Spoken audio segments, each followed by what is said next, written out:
channel, Planty Princess 92. My name's Ashley, and today here with me I have my Purple Waffle Plant. I did just feature this in my top 5 favorite easy care houseplants for beginners. But as you can see here, it is getting very, very large. You can almost not even see the pot anymore.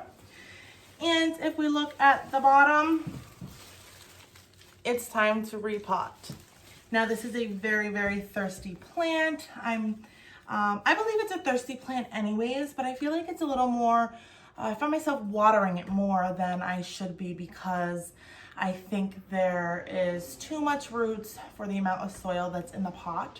So what we are going to be doing today is we're going to repot this. We are going to split it, divide it, make 2 smaller plants, and then repot this one back into the same pot. So by dividing it and making 2 smaller plants out of it, that will then make the mother plant a little smaller, and that makes it so I don't have to up pot a size.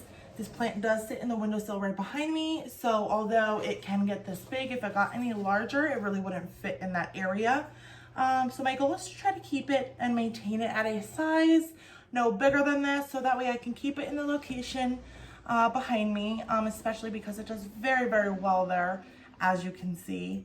So let's just get right into it, and we'll break this little devil out of her pot and see what's going on underneath.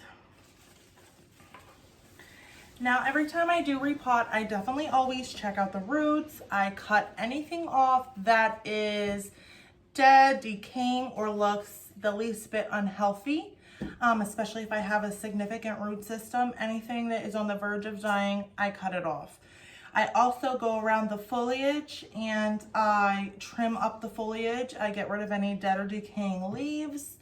That way when she moves into her new home, she's fully rejuvenated. She can focus on healing and growing with all her parts, all her foliage, all her roots, all her stems, healthy as can be. So I'm just gonna carefully get my hands in here and pull her out of her pot.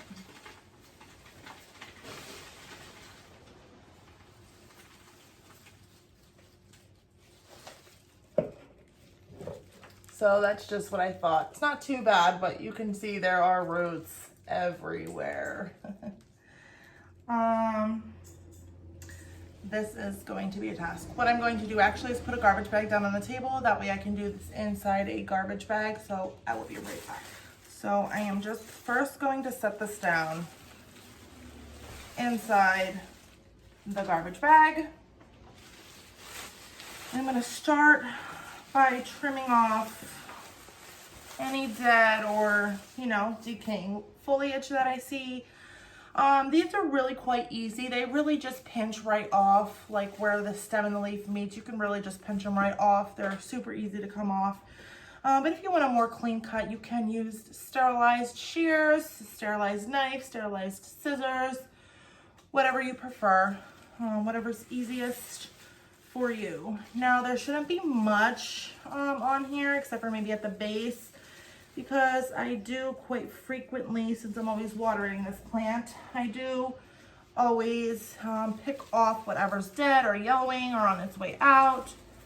So there shouldn't be too much here to pick off, but we'll just quickly get all this out of here.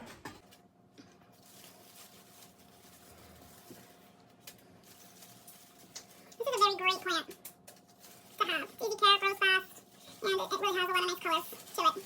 Okay, so I think that is it for the foliage. As I split it off, if I see anything along the way, I will go ahead and take care of that then.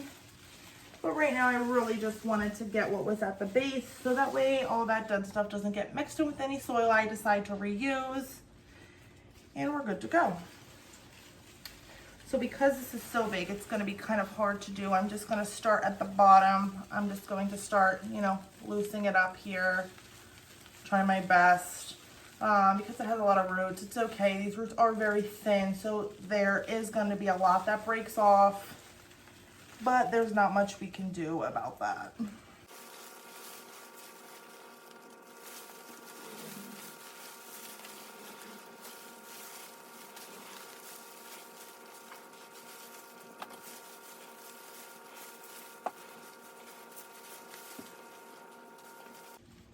And there are some thicker roots that are in the middle here.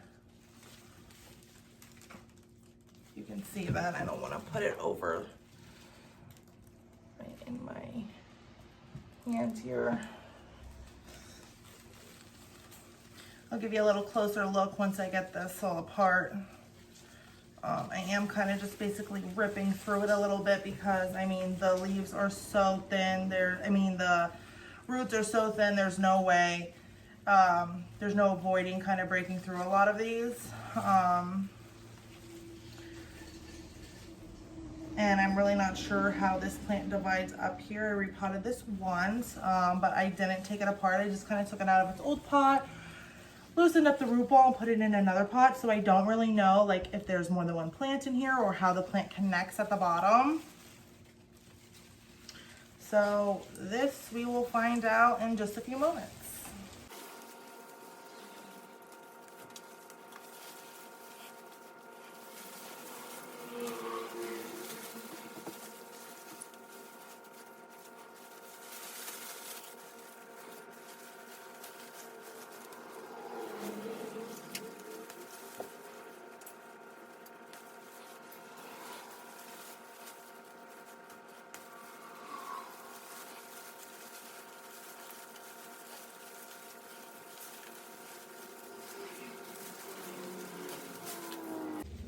All right, so I got my first one up and out of here. Now, you can see the roots do get a lot thicker as you get closer to the base, but they're basically just on a stem and the leaves come off. The stems produce like side shoot stems and so forth. So I'm just going to start by filling one of these smaller pots up with some soil.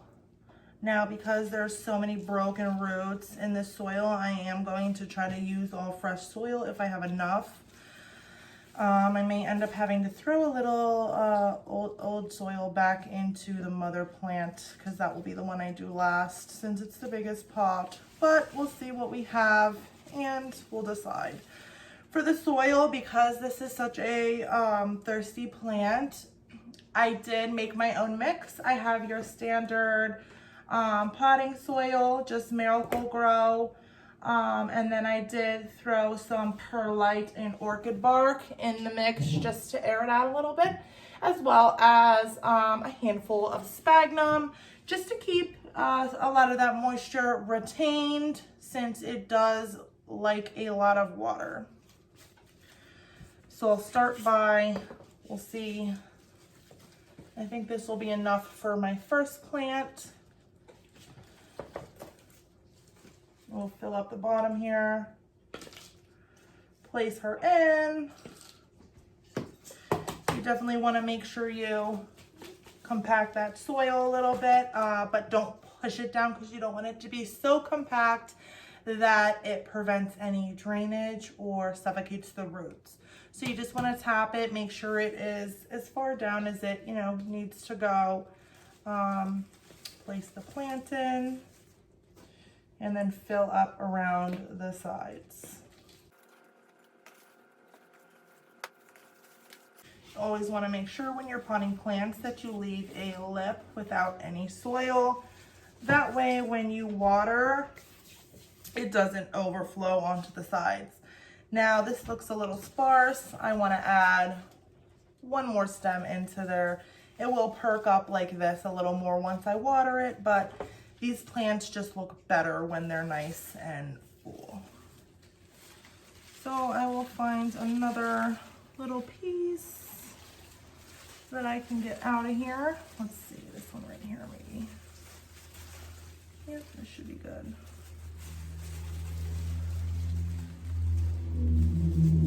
So I got this piece right here that we will go ahead and add into this pot. So since I already have most of the foliage in, I'll just kind of take a little out where I want to place this, plop her in.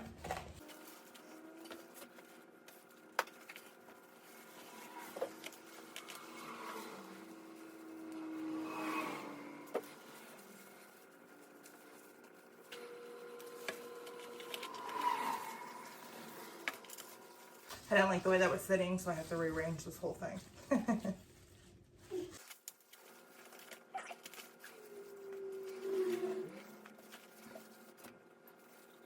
Okay, that looks a lot better. So I have my first plant all potted up. I think it looks so cute, kind of spilling over to the side there. And as they grow up, it will start to stand up and rejuvenate, get some more strength in its stems, just like the mother plant was. So that is the first one. I am doing these as a gift for my mother, so I'm super excited to give her these plants.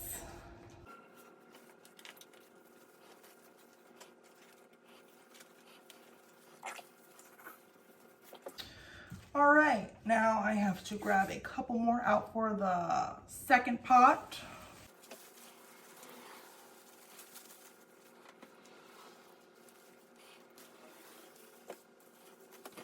And there will be my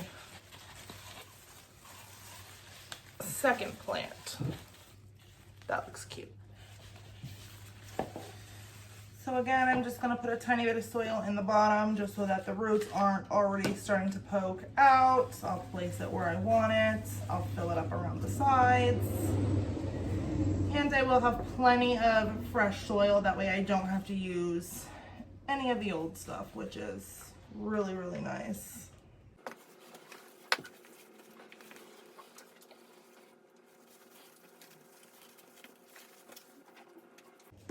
Now again, you don't want to pack these too tight, but you do want to give it a little extra pat just because it's a plant that needs help kind of standing up. So that is my second purple waffle plant. So I have the two babies done. And now I will finish off with the mother plant. So now this will be the easiest one since it's already broken up. I already have off when I need to be off. I will basically just loosen up the rest of this root ball. The roots all look very, very healthy. There's nothing rotting because this plant is so thirsty. It's a little hard to overwater it and give it root rot. If you accomplished that, then you're good. Or should I say not so good. But this one will be the easiest to repot. I will just sort of untangle it here. I'll set it in my pot the way I want it. And then I will go ahead and fill it up around the plant. Look how much smaller it is. That's so crazy. It was like sitting here on the table before, it was like, and now it's just like a little baby. I love it. So again, I will go ahead and put a small layer into the bottom, compact it down a little bit. That way it's not starting off popping out. And then I will fill around the base.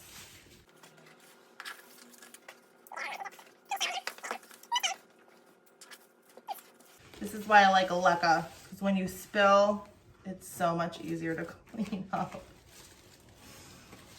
I was thinking about transferring the mother plant to Aleka, but the roots are just so fine. It would be, I think, too hard to get the dirt off of the roots appropriately, like enough that that as much as it would need. If there's too much dirt when you transplant to Aleka, it will just rot. It just won't do the plant any good. So I think this plant would do really well in Aleka because it really does love to have a lot of moisture in its soil. So I think constantly having that being in the water, I think this plant would do really well. But like I said, my roots were just too fine, too many, and too compact into the soil, I think, to accomplish that at this point in time. So maybe at another moment, maybe at another time, I will go ahead and try to see if I can do that. But right now, I just really wanted to repot it so she can start growing a little bigger, a little better. Because although she is growing quite a lot, she was getting to the point where her growth was going to be stunted since she had no room to expand. And you definitely want to avoid that when it comes to your plants, because once they don't have any room to grow their roots, they don't grow as well and they're not happy. So you always want to make sure your plants have enough space to live happily. That would be like, you know, us living in one small room with your toilet next to your bed and your kitchen in your living room, no stove, only a microwave. It would be treacherous. We would not be happy people. So you always want to make sure you give your plants enough room to breathe, and especially to breathe. You know, plants do need oxygen to survive.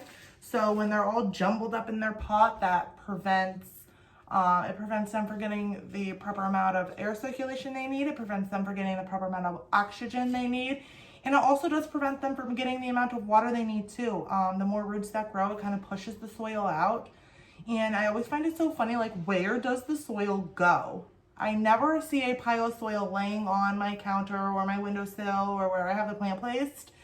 But somehow it just disappears. It's like magic. It's so crazy.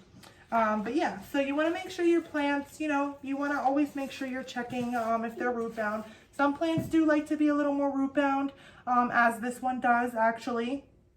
But once it hits that line of it's not root bound no more, it's busting out of the pot, it's coming out of the drainage holes, that's when you know whether it likes to be root bound or not. It's definitely time to transplant, repot, divide, whatever you want to do. It's time to do it. So here's the finished product of my purple waffle plant, the mother plant. And this will perk up, it will grow in. And her baby plants. Thank you guys again for watching. I hope you enjoyed repotting with me. Don't forget to like, comment, and subscribe if you're interested in the content I provide. And as always, every plant's a princess. Bye!